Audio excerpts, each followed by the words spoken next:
The colony ship Meridian's Hope had crashed 3 months ago, and Oren was the only survivor who'd made it to the forest's edge. The others had either died in the impact or succumbed to the planet's unfamiliar infections. He'd built his shelter from salvaged hull plating, created a water filter from the ship's recycling system, and learned which berries didn't make him violently ill. It was supposed to be humanity's fresh start. Instead, it became his solitary prison. The children appeared on the 47th night. Oren had been roasting a rabbit-like creature over his fire when he heard the rustling. 2 pairs of eyes gleamed from the darkness. Luminous silver, too large and too intelligent to belong to any animal he'd encountered. He froze, hand moving slowly toward the plasma cutter he kept for protection. Then they stepped into the firelight. They were children, or something close to it, humanoid certainly, but covered in fine silver-gray fur that caught the firelight like starshine. Their ears were pointed and mobile, swiveling toward every sound. They couldn't have been more than 7 or 8 in human years, and they were painfully thin. The smaller one whimpered, eyes fixed on the roasting meat.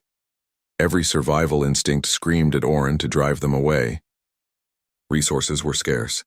This planet was hostile. He had no idea what these creatures were or what they might do, but they were children. Starving children. All right, he muttered, tearing the meat in half. But just this once. They devoured it with desperate hunger, making small chirping sounds of gratitude. When they finished, they simply stared at him with those enormous silver eyes, and Oren felt something crack in his chest. The loneliness, perhaps, or maybe just his humanity reasserting itself. "Go on," he said gently. "Get out of here." They returned the next night, and the night after that. Oren named them Ash and Ember, though they never spoke. They communicated in chirps, growls, and a kind of musical humming that seemed to convey emotion. Ash was bolder, often touching Oren's tools with curious fingers. Ember was cautious, always watching the tree line as if expecting danger. He began hunting extra game, rationing his own portions to ensure they had enough. He taught them to fish in the nearby stream, laughing when Ash fell in and came up sputtering. He showed them how to identify edible plants, and they in turn showed him which flowers produced a nectar that boosted his failing immune system. They became his family in this alien wilderness. "Where are your parents?" he asked one night, knowing they couldn't answer. Ember's ears drooped and Ash made a low, mournful sound. "Orphans, then. Just like him in a way." Winter came and Oren expanded his shelter, creating a small alcove where the children could sleep. They curled together for warmth, their soft breathing a comfort against the howling winds. He told them stories of Earth, of oceans and cities, of humanity's first steps into space, of the dreams that had driven the Meridian's Hope across the stars. He didn't know if they understood, but they listened with rapt attention. On the coldest night, when his food stores ran dangerously low, Oren made a decision. He would give the children the last of the preserved rations from the ship. He could survive on less. He was an adult. He was human. Humans endured. The children refused, pushing the food back toward him with insistent chirps. "Stubborn little wolves," he laughed, tears in his eyes. The ships arrived on the first day of spring. Oren saw them descending through the atmosphere, sleek vessels that made the Meridian's Hope look like a child's toy. They were crystalline and silver, catching the sunlight like frozen starlight. His heart surged with hope and terror. Rescue or something worse? The ships landed in the clearing near his shelter and beings emerged. They were tall and regal, covered in the same silver-gray fur as the children but adorned with armor that seemed woven from light itself. Soldiers, clearly, moving with predatory grace. At their center walked a figure that made Oren's breath catch. She was magnificent, nearly 8 feet tall, her fur darker than the others, marked with constellation-like patterns that actually glowed. She wore a crown of what looked like captured starlight, and her presence radiated such authority that Oren found himself involuntarily stepping back. Ash and Ember burst from the shelter with joyful cries, racing toward the figure. "Mother," they called, the first word Oren had ever heard them speak, translated through some universal constant of emotion. The realization hit him like a physical blow.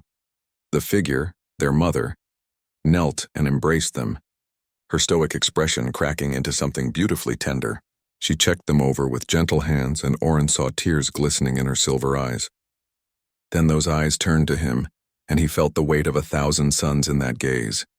She approached slowly, her guards tensing.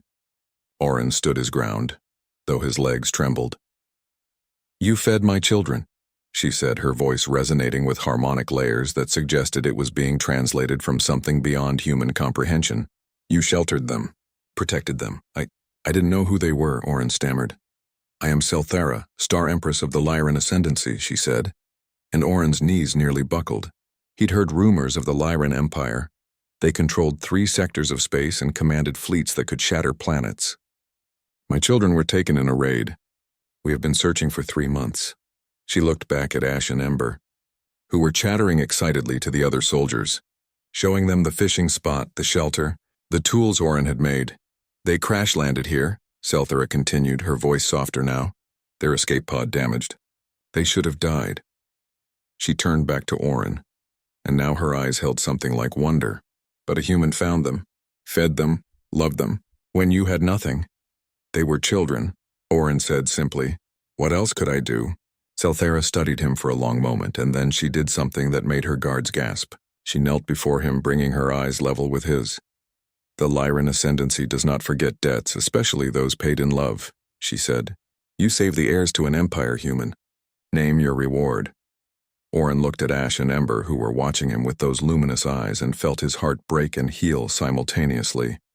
"Just let me say goodbye properly," he whispered. The Empress smiled, an expression that transformed her entire bearing. "Oh, Oren of Earth," she said, and he startled at hearing his name from her lips. "You misunderstand. You fed wolf children in the darkness, never knowing their mother commanded the stars.